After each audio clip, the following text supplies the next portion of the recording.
Okay, hi guys, hari ni ada masuk satu kereta MPV yang mampu milik Ini adalah Mazda Primacy 2.0 Auto. Yang ini tahun 2004 Dia dah siap dengan body kit. Check dia 90%, cantik lagi 90% cantik lagi. Atap berwarna hitam. Tengok dulu depan dia, memang cantik lagi Okay, tayar dia dah tukar baru ke empat tayar ni tahun 2025 punya. Okay, yang ni ada sunroof pun tengok. Okay, dalaman dia sangat kemas. Seat dia tengok sendiri. Korang datang test, nilaikan sendiri tengok dashboard dia bercantik lagi. Door trim dia kemas lagi tak ada pecah. Untuk question kata ni, engine, gearbox, aircon memang padu lagi. Korang datang test sendiri.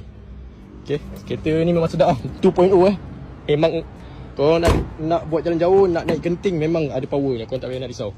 Seat belakang dia tengok, kemas-kemas lagi. Memang dijagalah kereta ni. Okay,